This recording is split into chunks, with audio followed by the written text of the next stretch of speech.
But there's another kind of faith, paramarthic faith, which is faith in the transcendental, faith in the divine. And that kind of faith only comes about when we have had the good fortune to associate, even unknowingly, knowingly or unknowingly, these things help to develop that kind of special sukriti, merit, transcendental merit, which helps us develop paramarthic shraddha. And from that, at some stage and in some lifetime, after many lifetimes of this kind of activity, it's like a spiritual bank account. Little by little, we're depositing into that bank, and when it reaches a certain balance, all of a sudden, in the lives of certain people, they begin to have a different kind of faith and attraction to transcendental scripture, to Shastra. And by further exposure and reading, and further opportunity to hear from advanced Vaishnavas, their faith matures a little bit, and they get sadhu sangha, the association of great personalities. And this time, the hearing is not just unconscious or accidental, it's intentional. And in that kind of association, one becomes more interested, more intent, more greedy even, to associate and hear from those personalities. Oh, this is truth. This is the meaning of life. And from that, one may develop faith in a particular individual, a particularly strong faith, and take initiation from that person. That person becomes one's guru. And then from there, what? Bhajana Kriya.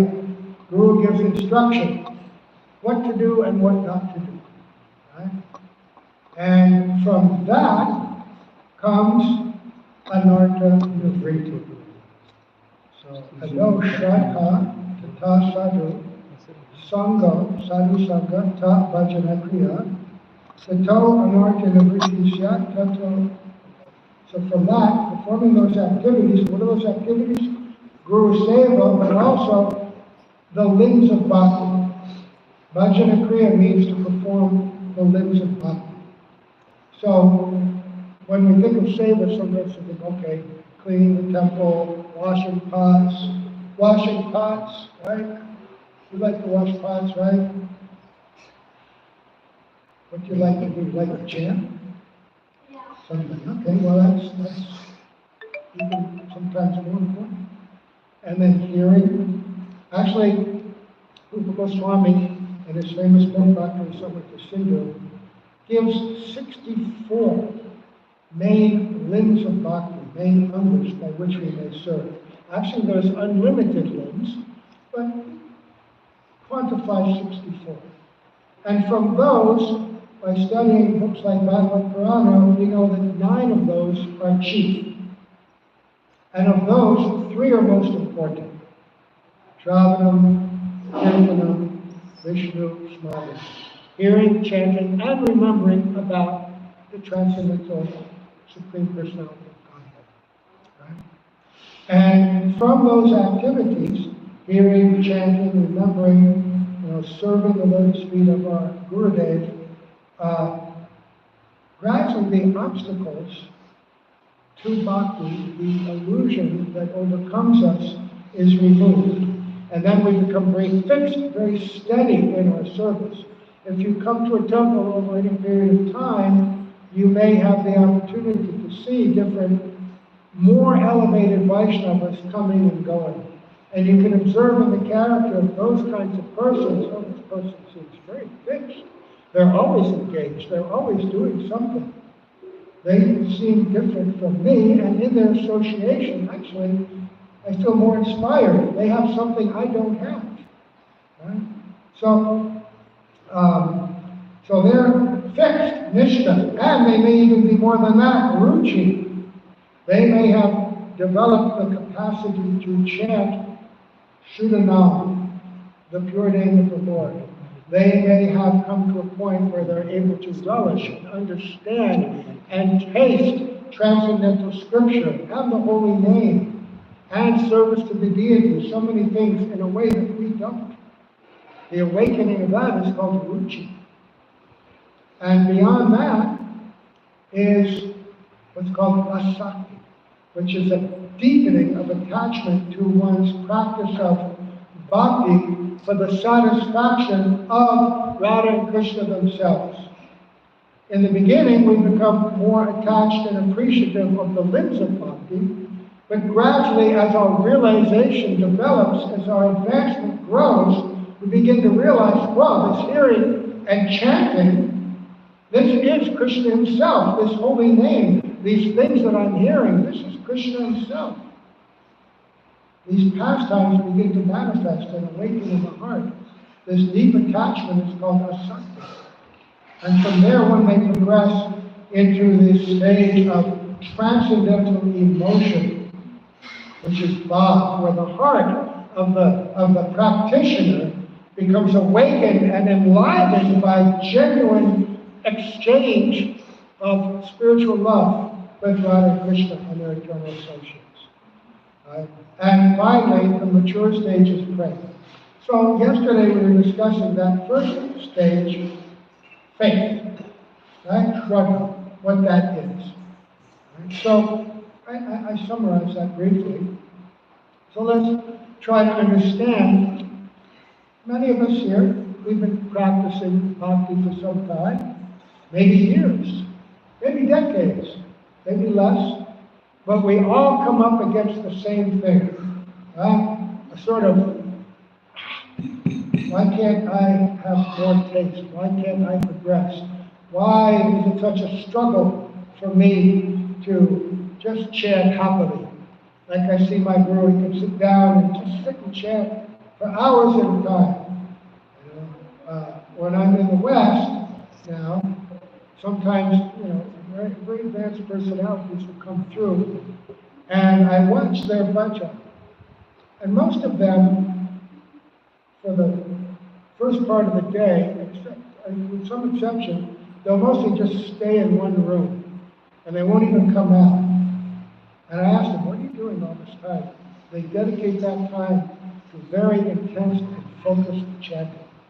And they've been doing that for years, and they won't come out or even eat until they've done one lap. Gurudev used to say, you can not even drink until you've done that. Oh, then you can make great advancement. Because you're saying to your guru and to the Lord, I want to develop such taste, that I'm not even concerned with my bodily needs. When Maharaj Parikshit was sitting and listening to Shukadeva Goswami, Srimad Bhagavatam, they were sitting for 7 days, right? And 7 nights, and he was speaking without cessation. And at one point, after some days, Shukadeva Goswami stopped, and he asked Parikshit Maharaj, oh, we've been speaking for so many days now, would you like to take a break and have something to drink, get some water? And he said, no, it's because I was thirsty and wanted water in the first place that I committed the offense by which I became cursed to be bit by the snake bird. Now the only thing I want to drink is your sweet Harikatha. And he had such a taste for that all bodily needs were gone.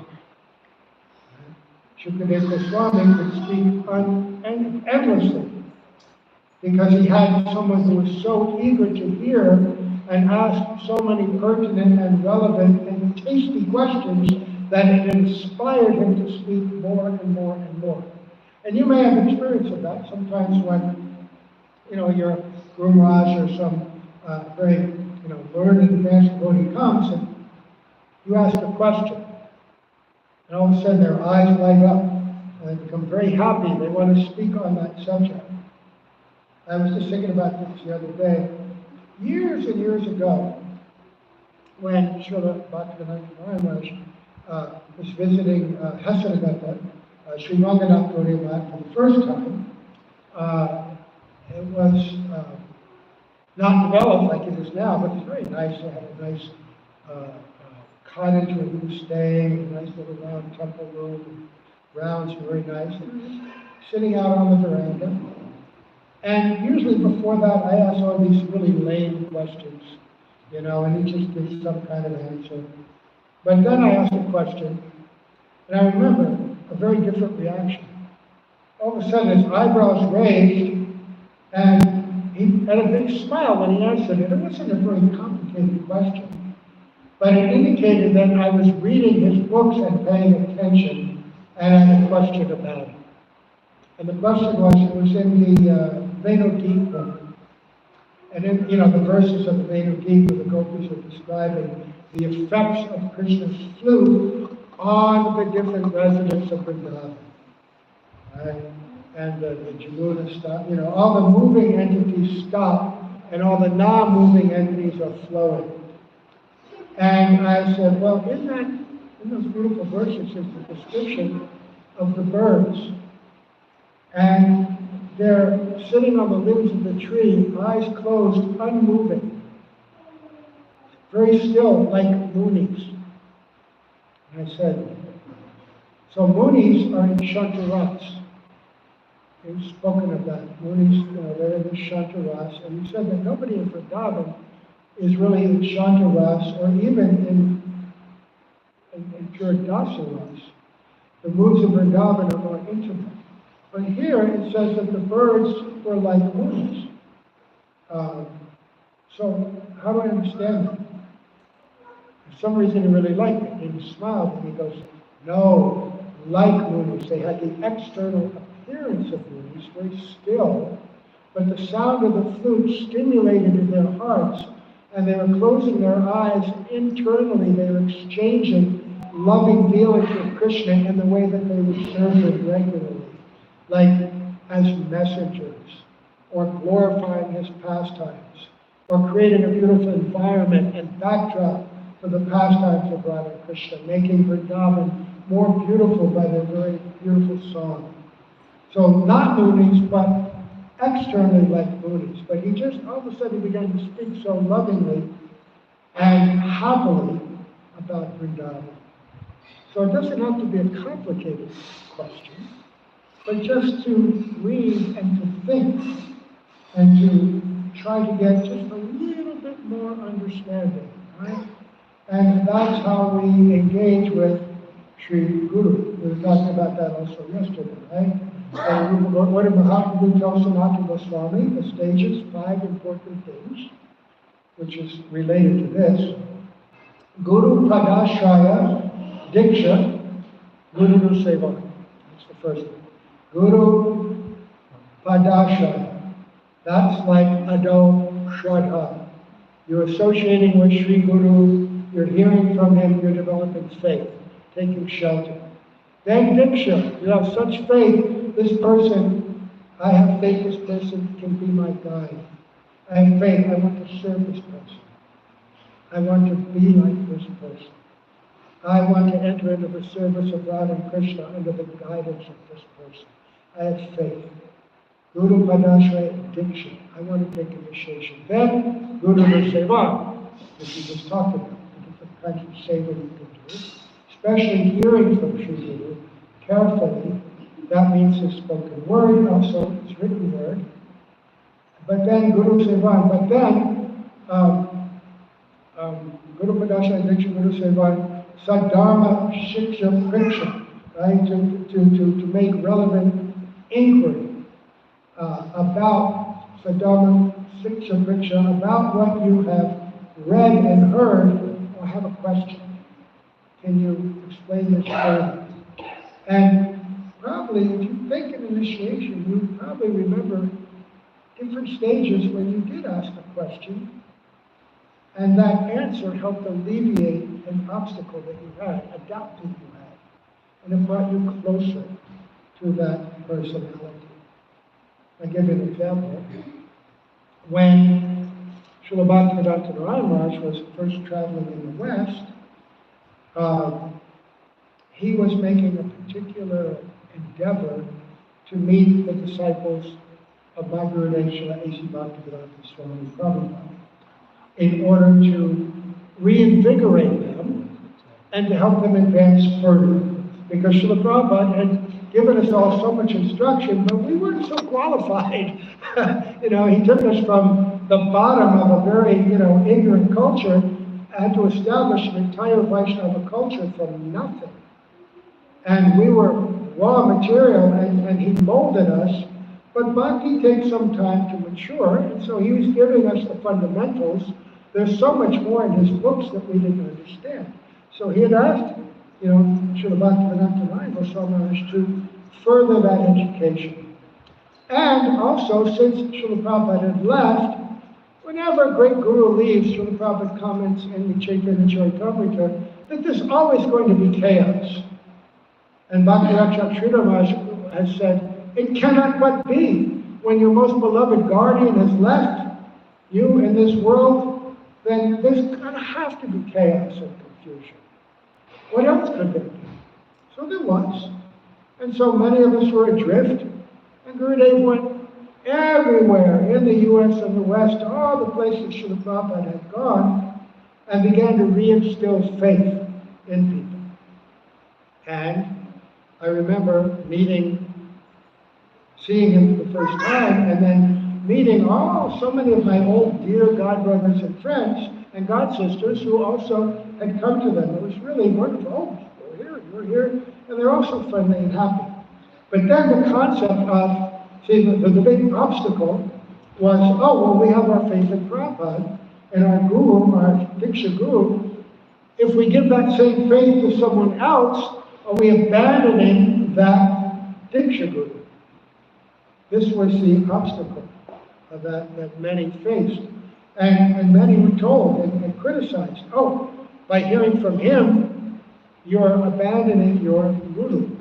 And yet, Srila Prabhupada explains in Chaitanya Charitamrita, 4th chapter, Adi Leela, in his purports there's so many verses about guru, diksha guru, shiksha guru, and he says that the two are non-different, and one who discriminates between the two, distinguishes, they're not understanding the committing an offense. But still, I was trying to understand. And maybe there's a division of labor here. Shiksha Guru does this, Diksha Guru does that. I can be with my Shiksha Guru and he can do this job, but I'm not giving up the job of Diksha Guru. Just couldn't get over that hump. So, after meeting Gurudev in America, went to India a few months later for Parikram in '97. And then many, many Westerners were coming there.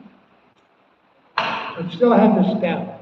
Jai Jai Shri Radha Govinda Radha Hari Shri Jagannath Baladev Subhadra Subhadra Chakti Jai Satchinandana Gaura Hari Shri Giriraj Maharaj Ki Jai Jai Shri Guru Parampara Puja.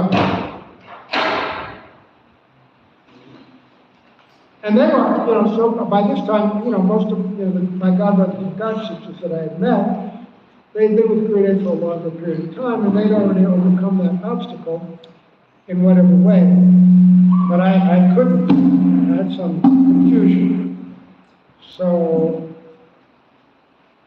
one day I met Srila Trivakar Maharaj, dear godbrother of Srila Narayan Maharaj. And I had heard him in Mathura speak, and at the end of the class he had said something to me which made me understand, he likes me. I'm part of the group, And so I said, well, I'm going to ask him. And so he was all alone at Sanatan. The morning program was over, he was just sitting in the chair. And I said, Maharaj, I have a doubt. He's sitting in the chair, he looks down at me, right?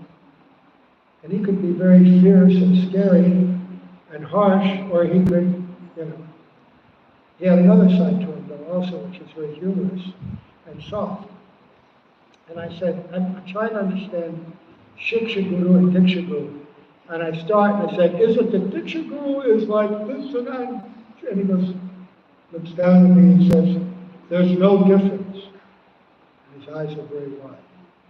And I said, but I have this, he goes, there's no difference. And he smiles even bigger. And I said, and then third time, and when somebody says something third time in Vedic culture, it's very powerful, very meaningful. has no difference. And he's so joyful when he said it.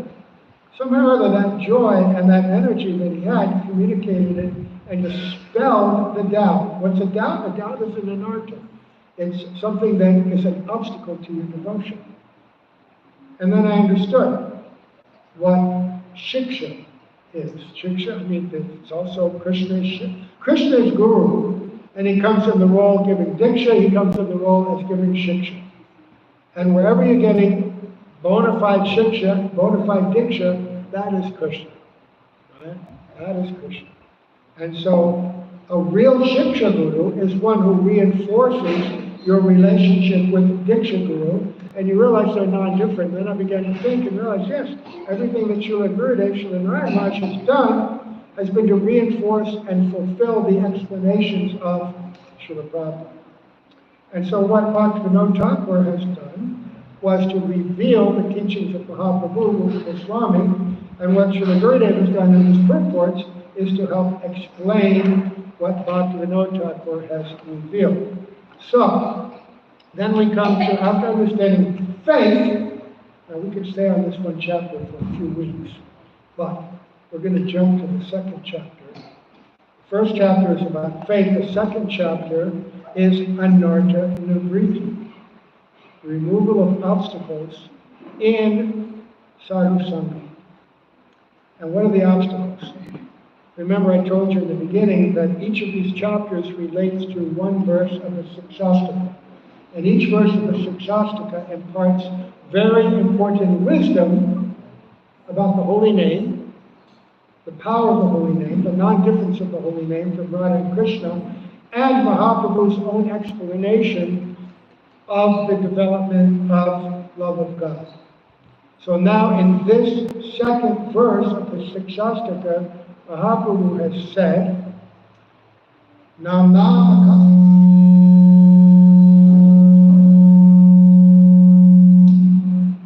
an obstacle. What is this? Why did that happen? Why did that happen? So Mahaprabhu says, Nam namakari mahudani jasarva shaktish natrapita niyamitak smaranena kala ekadvarasi tavakripa bhagavan mamati durdaivam inusham ihajani nanuradaha. He speaks to the Lord, O Bhagavan, about the holy name. Your names bestow all auspiciousness upon the jivas. Therefore, for their benefit, you are eternally manifest as your innumerable names, such as Ram, Narayan, Krishna, Mukunda, Madhav, Govinda, and Damodar. You have invested those names with all the potencies of their respective forms. Out of your causeless mercy, you have not even imposed any restrictions on the remembrance of those names and the chanting of those names, as in the case with other kinds of prayers and mantras that must be chanted at specific times under specific conditions. All right? Like the Sandhya Vandana. You know, like if you're an Orthodox Brahmin and you've received mantras and prayers, you have very strict guidelines of what to do, how you can do it, when you can do it, right, what direction you face, all of this. In other words, the holy name of Bhagavan can be chanted and remembered at any time of the day or night. This is the arrangement you have made. O Prabhu, you have such causeless mercy upon the jivas. Nevertheless, due to my nam aparad, my offenses, right, I am so unfortunate that no attachment for your holy name, which is so easily accessible, and which bestows all good fortune, has awakened within me. Srila Prabhupada gave a more condensed translation of that. This is more developed. It goes, similar though, my Lord,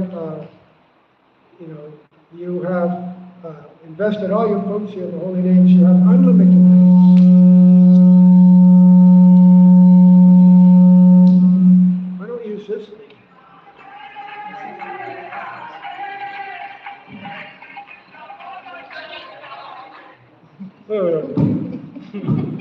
I think somebody doesn't want you to know about the beauty of the holy name.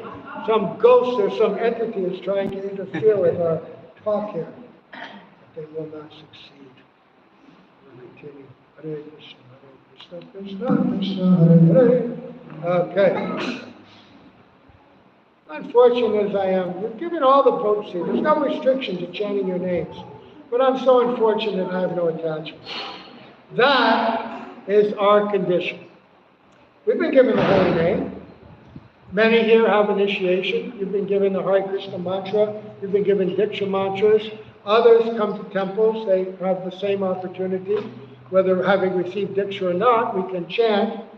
But we find that we don't really have such great taste. It's more of a discipline, right? A duty. All right, I've got to chant something or other. Maybe I'll chant later. I'll chant a little bit now. And so many distractions pull us away from nicely focusing.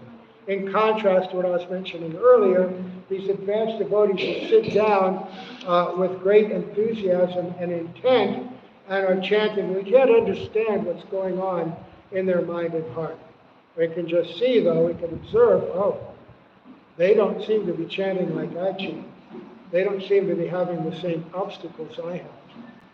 So, the second chapter of this Bhaktivinoda Thakur, after using many verses to support what Mahaprabhu said about the beauty and sweetness of the holy name and the mercy of the holy name and how it can be chanted anywhere, anytime, to great effect,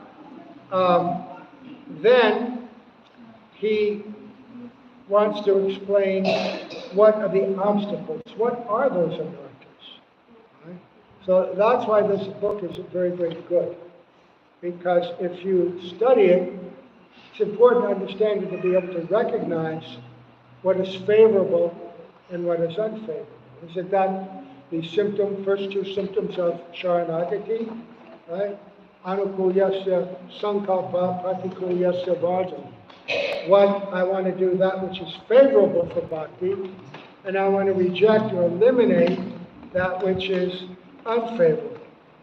Right? So he then, in the 7th verse, he explains this. He says that anarthas, that we're trying to remove, obstacles, misfortune, there's 4 kinds. 4 types of anarthas. Okay? Has anybody heard this before? Maybe you've heard it once or twice, but it's good to have it reinforced. You should read this kind of regularly. Anyway, 4 kinds of anarthas. Bhaktivinoda Thakur, he says, Maya mugdhasya jivasya gyeo narthas chaturvida hrid dobharyam chaparado satrishna tattva vibrama. The anarthas of the living entities enchanted by Maya are of 4 kinds. Enchanted by Maya.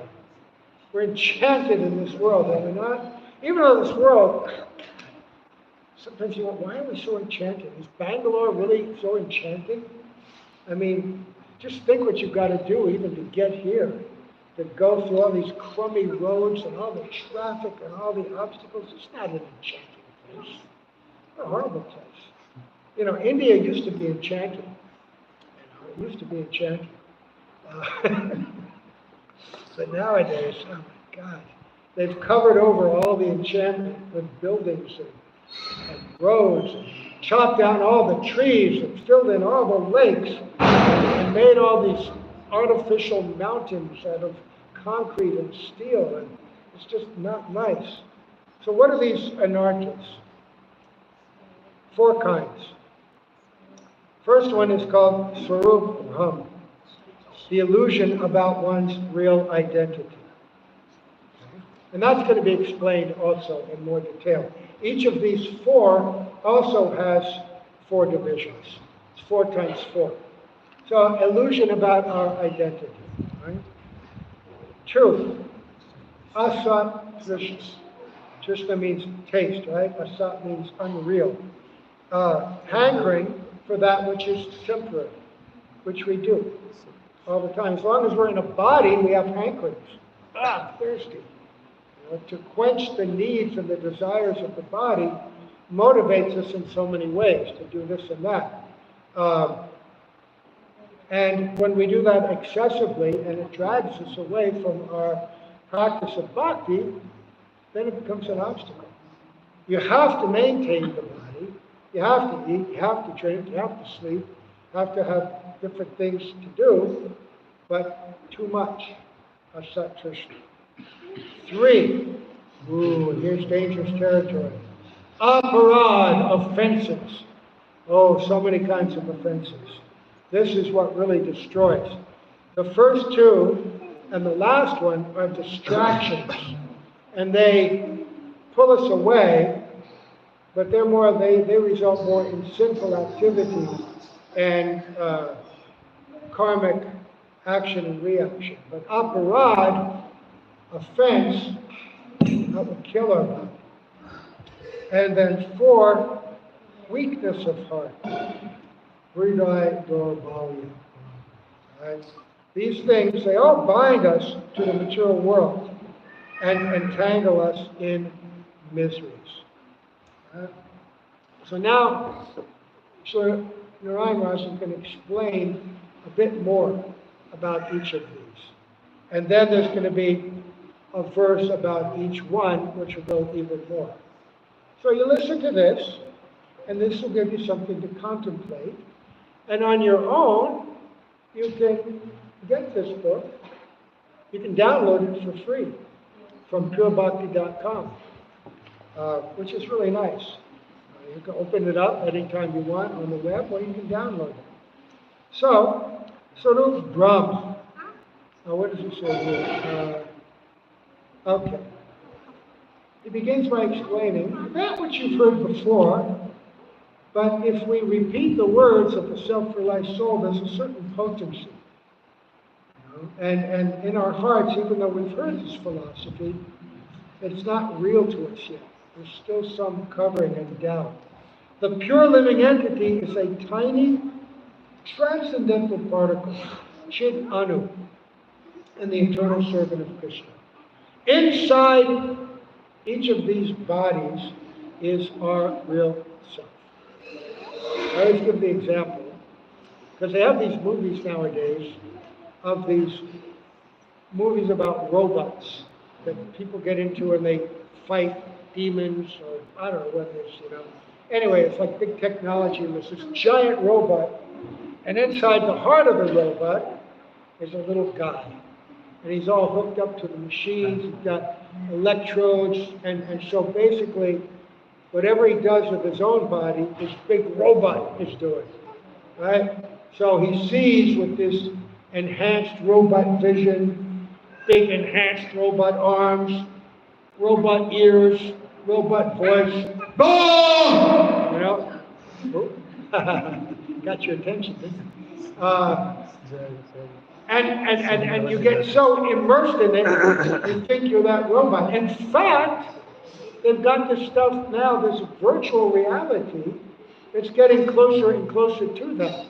And you see people walking around in malls and stuff with these things on, and they get completely caught up in them, in this, what they call virtual reality. It's alternative reality.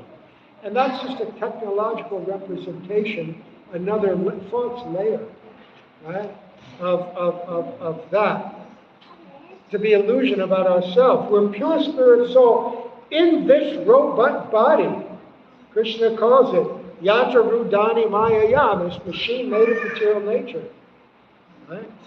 So, just as the conditioned living entity experiences form, taste, smell, touch, and so on through these material senses, right, the pure living entity experiences transcendental form, taste, and so forth through transcendental senses. The process of bhakti is meant to awaken the spiritual senses, the spiritual being. Right now we're in a sleeping state. Right? We mentioned this yesterday.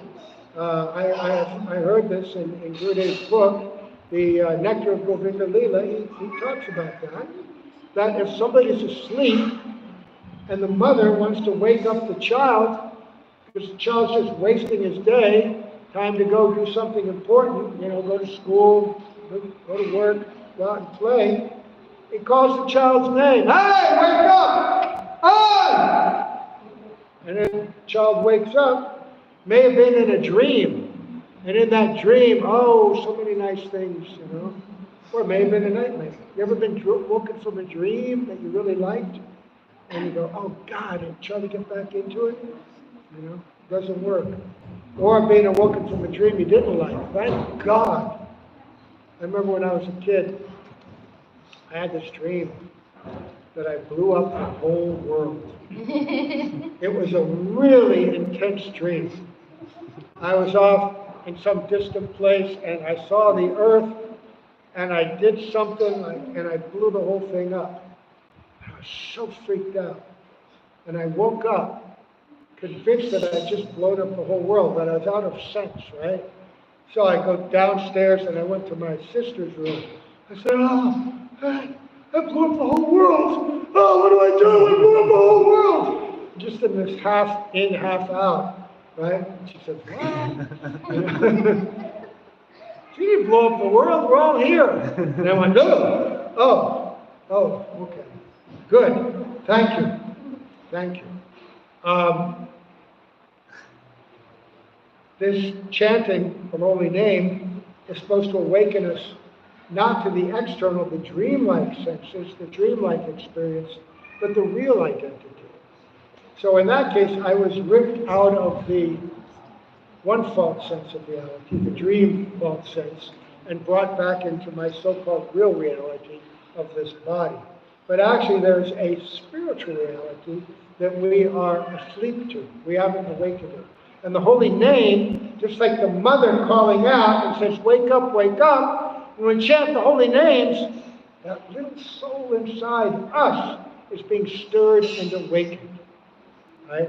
And it's supposed to get us beyond the illusion that we've forgotten that I am an infinitesimal particle of spiritual consciousness and Krishna's servant. And we become conditioned. That illusion. Right? So Hare Krishna, Srila Prabhupada said, means, oh Krishna, oh Srimati Radhika, Krishna's most dear Shakti, please engage me in your service. It's a call to Krishna, please engage me. Wake me up. Let me be with you. Sarup Brahma. Asat Krishna. That means if I consider this material body to be me, and then I consider all these perishable objects around me to be mine, right? My clothes, my car, my children, my house. As long as we are consider ourselves to be this material body, we'll always think that if I can just get a little more, I could just get one of these and one of these, then I'll be satisfied. Even if I could just have a better environment, well, then I could do better bhajan. If I could get this or that. If I had more money, then I could retire. And whatever it does to keep us on the treadmill of material life, it's all based on me and mine, which is why sadhus, great saintly persons, even brahmanas, they try to divest themselves of too much. Srila Prabhupada used to say, simple living, high thinking. Right? I was mentioning recently that when I was in Vrindavan, one of our dear friends who used to live here, his name was Govardhan, now he's a sannyasi in Vrindavan, and he took me to all these secret temples that nobody knows about. And one little house, which has been there for generations, descendants coming from Gopal Bhatta, they were given the deities of one of our great predecessor acharyas, Jagannath Das Babaji. It's interesting because before that I had been praying, I don't know enough about Jagannath Das Babaji. We hear about him, but we don't know enough about him. Almost like an afterthought. Oh yeah, he's there also. But who was he? What did he do? You know, what was his influence? We know that he was the Shiksha Guru of Bhaktivinoda Thakur, but I never had a sense of connection with him, contact. So he said, okay, we'll go to this little place. What's this? Oh, when Jagannath Das Babaji Maharaj left Vrindavan, he left his deities, Radha Krishna deities here. And these descendants are the descendants of the family he left them with. And he left his water pot and his walking stick. And this is not like some walking stick we have today with the nice silver handle or the brass tip and, you know, all the and ornaments and all to it. And his water pot, once it made ornate, was this old darkened gourd with a gourd handle. It was black from use. I mean, he probably used that thing for 60 years, maybe more. He was 130 years old when he left Vrindavan to go to Navadvip. And it looked it. And the cane, this walking stick, was just a stick. This curvy old stick with this little small handle, because he was a small person, also very dark and worn from use over all that time. But these are sacred objects connected with this great personality. And they're imbued with a special power. The remnants, the shoes, the stick, the water pot, the cloth of Sri Guru are all worshipable. And I looked at those and I thought, oh, this is the person I wanted to be connected with. And all of a sudden, it gave a sense of reality. He was here. He was at this place. He left these items. These items are imbued with His mercy. And normally these things are locked up. Once a year they bring them out. And we were there that day of his disappearance. And they were really nice. They let me touch him and hold him and put him on my head. And I felt connected. Right? Felt connected. But that's all he had. And a little cloth. And they carried him in a basket. He had no possessions. But he did have a special possession. He had the holy name. He had Radha and Krishna in his heart. He had pure love of God. So everywhere he went, he was completely fulfilled. And the illusion of Asat Krishna is that we're trying to find fulfillment through material objects and temporary material things. That's going to be expanded on a little bit later. What are the four kinds of satisfaction we're seeking? Aparad, it means affection to an action which causes affection to vanish, right? When we're attached to things or we do things which cause the natural affection in the heart to vanish, that's aparad. That's aparad. So, if we commit offense to Bhagavan, to the lotus feet of his devotees, that will cause our attraction to devotion to vanish. We're trying to cultivate a mood of natural, loving service. Trying to create an environment and a culture whereby our affection for the Lord, affection for the Lord's devotees, we're trying to create that environment which exists in the eternal spiritual world, where everybody is always in a mood of deep love to one another and a deep love to Bhagavan. But in this world, in this plane of exploitation, we don't have that natural awakened love for everyone. Everyone is a competitor. We're on the plane of exploitation, so we're competing for the resources. And those resources can be gross, or they can be subtle, right? Like the resource of money. So people are lying, cheating, stealing to get on the top of the financial pyramid. Or lying, cheating, stealing to get on the top of power and control in politics or economics. Or competing for respect and honor and praise for others. You know, different kinds of competition we have, and so we commit offenses to one another. We criticize. We'll hear more about that. And then Hriday Daurbalya, when the heart is filled with illusion and distress, whether it's caused by getting something or losing something, which is perishable, this weakness of heart which compels us like that. I remember one of my first lessons in that. I remember it to this day, so vivid. When I was a kid, I liked sports. And I liked to wrestle.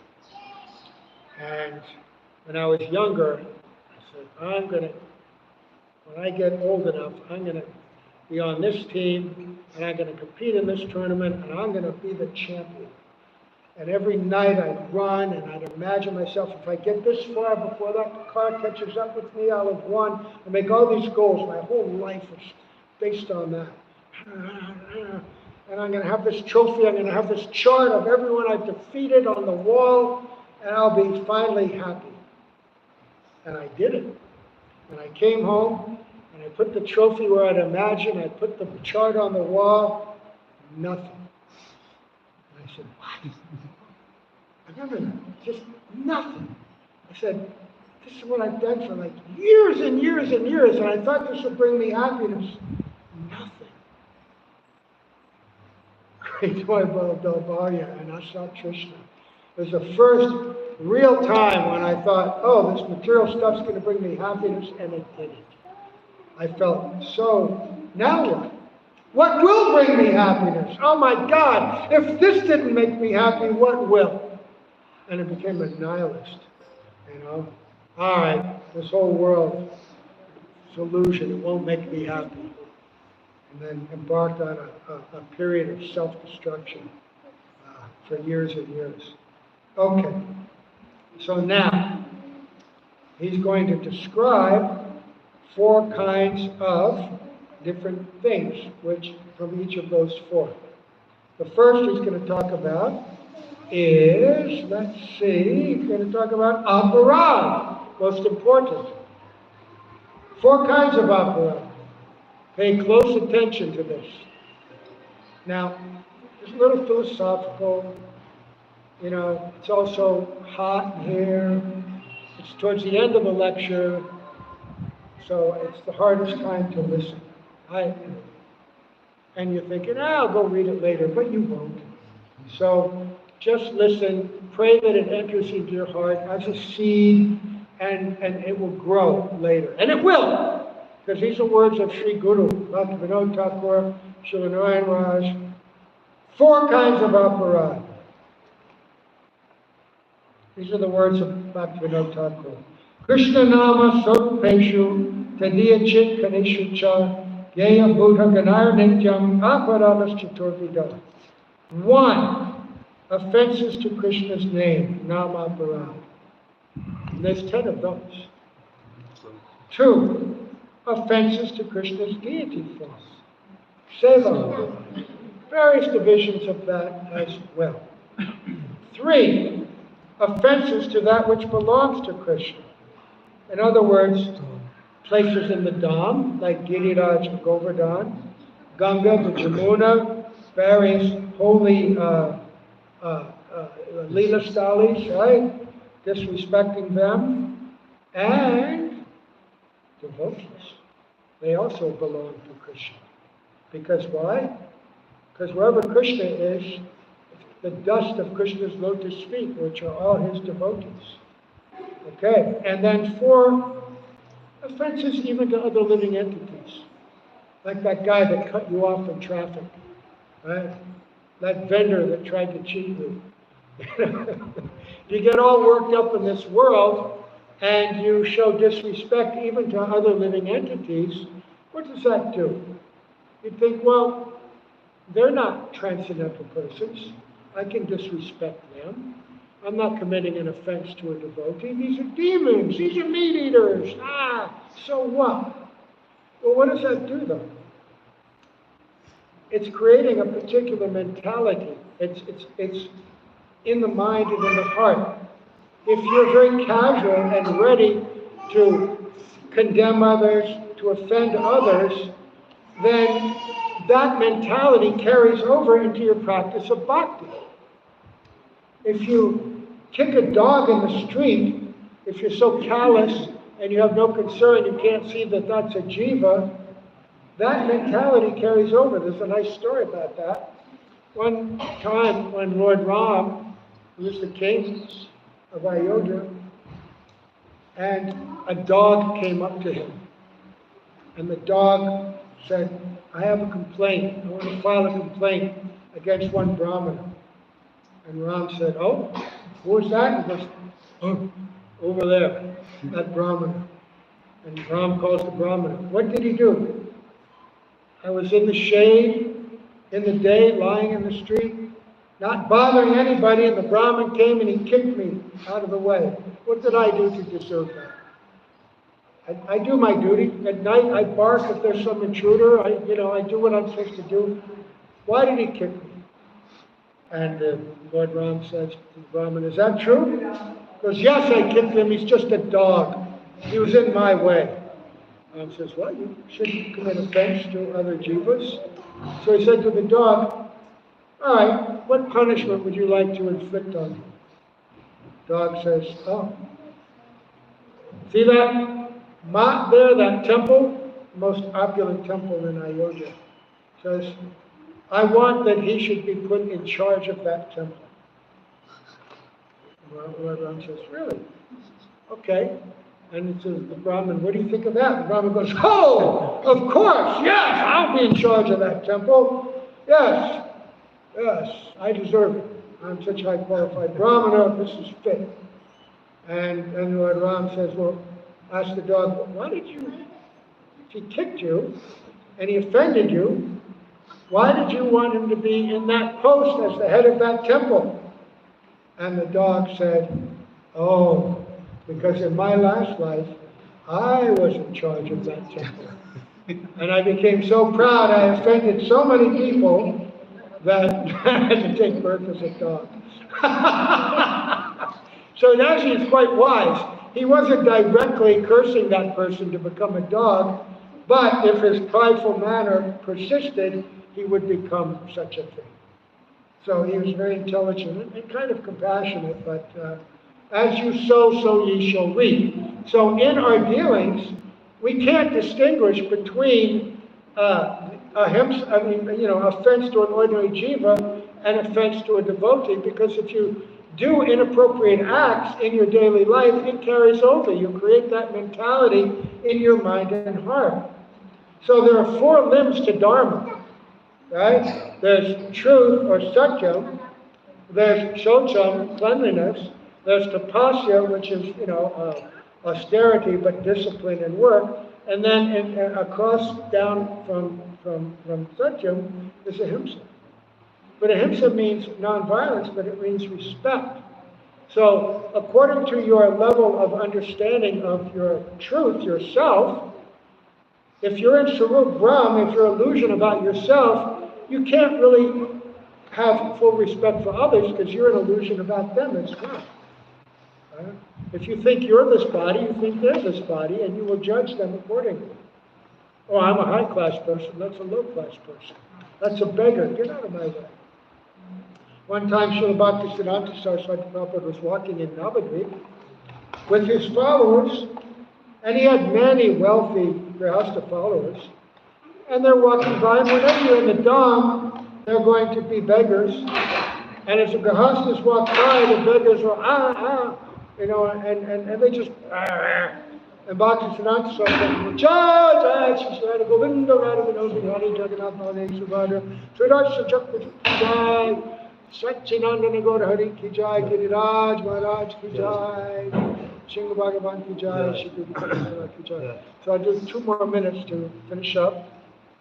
And he said, oh, if a Grihastha cannot show compassion to a Dhamvasi beggar, then how do you expect to have such a soft heart that you can practice bhakti? Right? So,